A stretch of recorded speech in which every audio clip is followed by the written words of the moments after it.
to everyone because being in the same room to discuss about something that is, for most of the not British speaker, is also difficult to pronounce.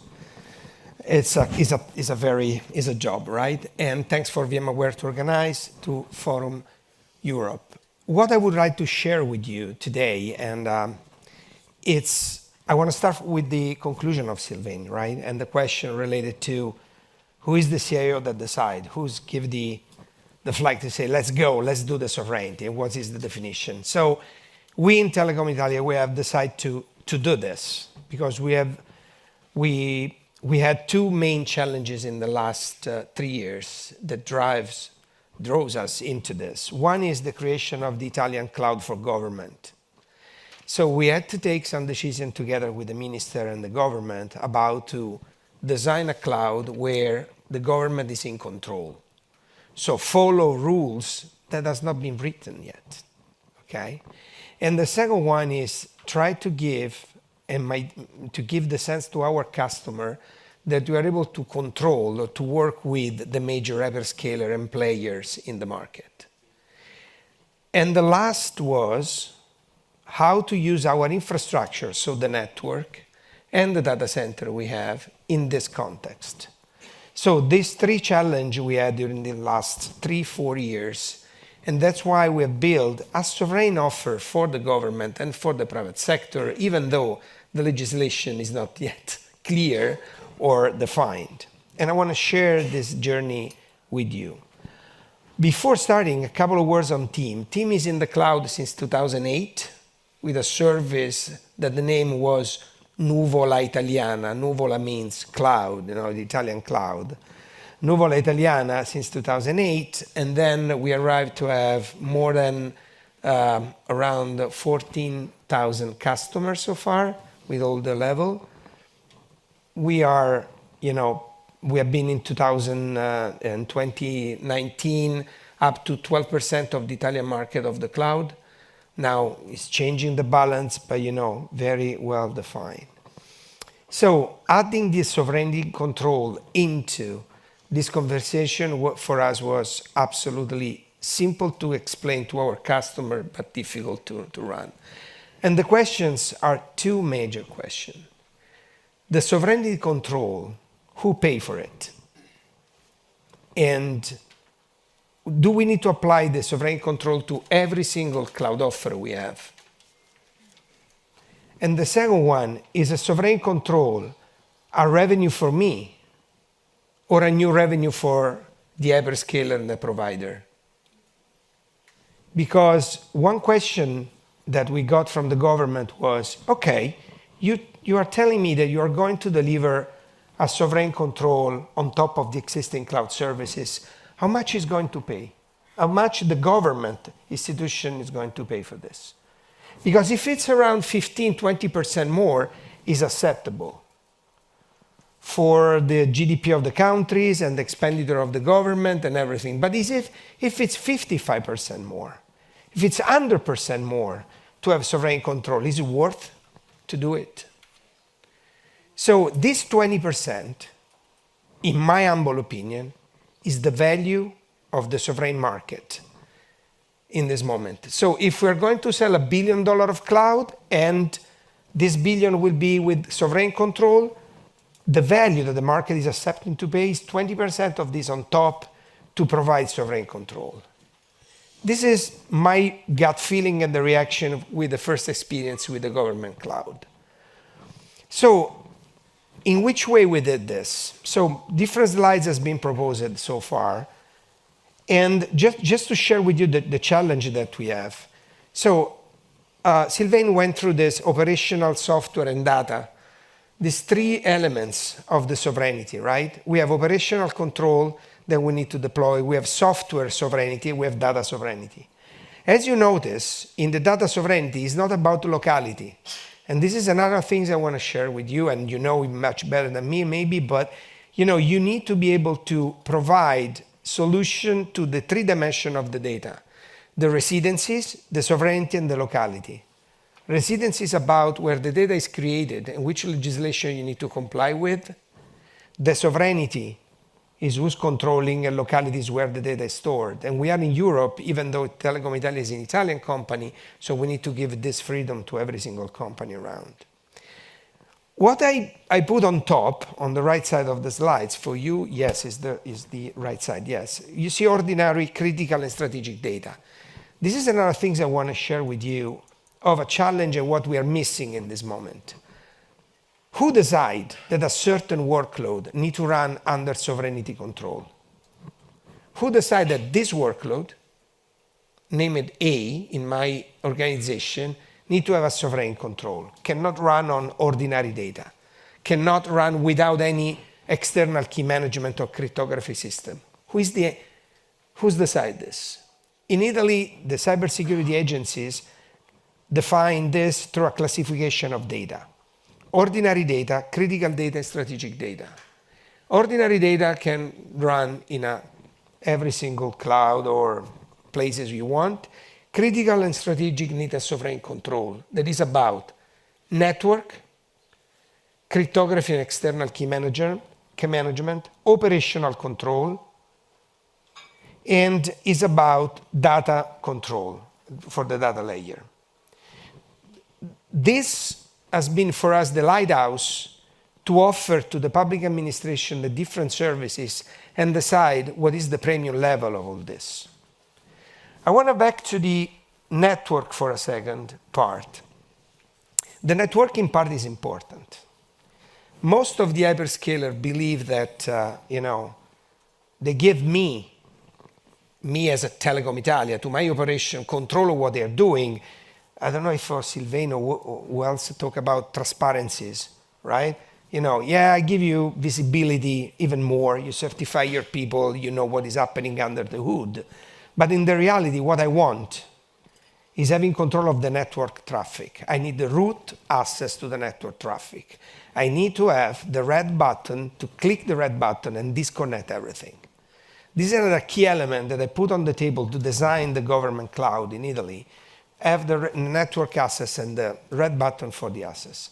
Trust me, this conversation with the hyperscaler has been very tough, and it still is very tough, but it's a fundamental things that we need to put on the table. Once again, we need to come back, once has been told already, to control of our infrastructure, the networking, the data centers, and everything, and then put all the ecosystem around this as an element.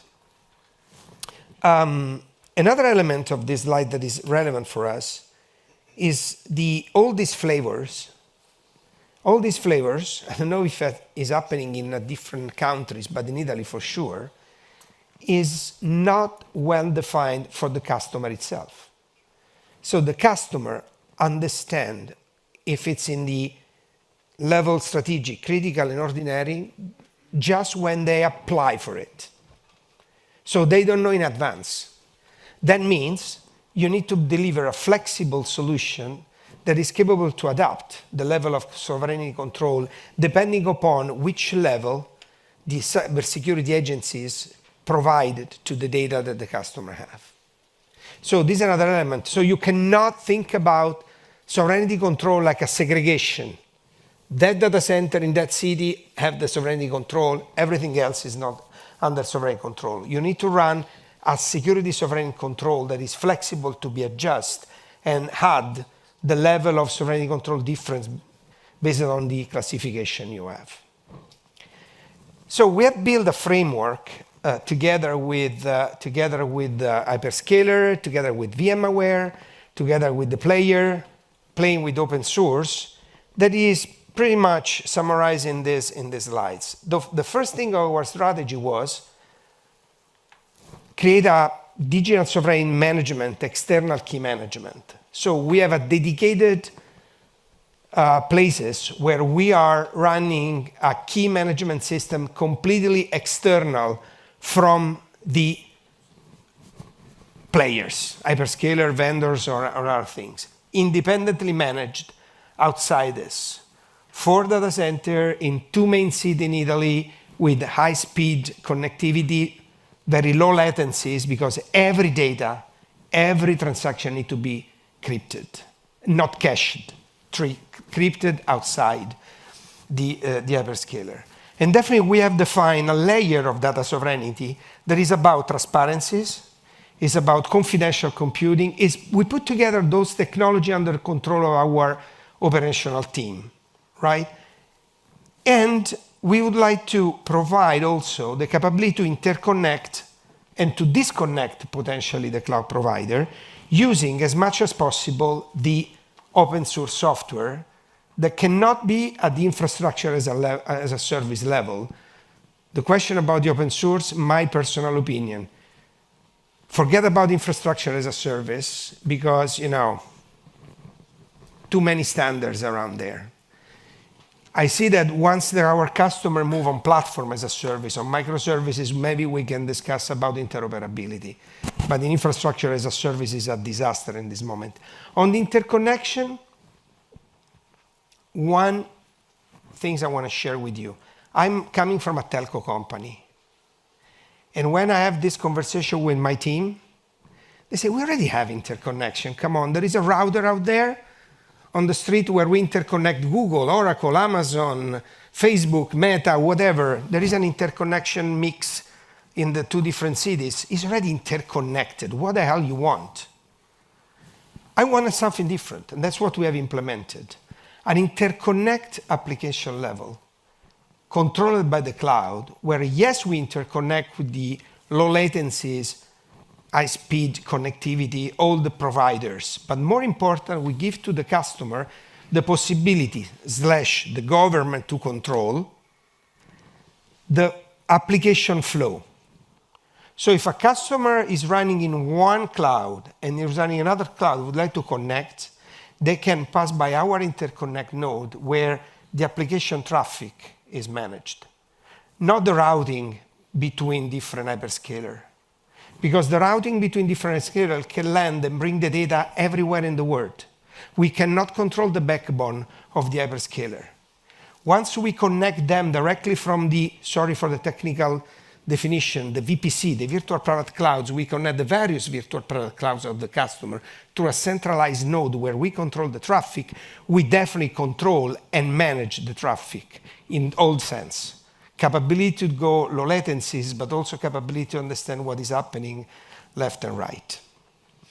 The last thing that we have implemented in our framework is the capability to segregate and separate the accounting and billing from the usage of the providers, all the technology providers. Even the metadata is a sensible data.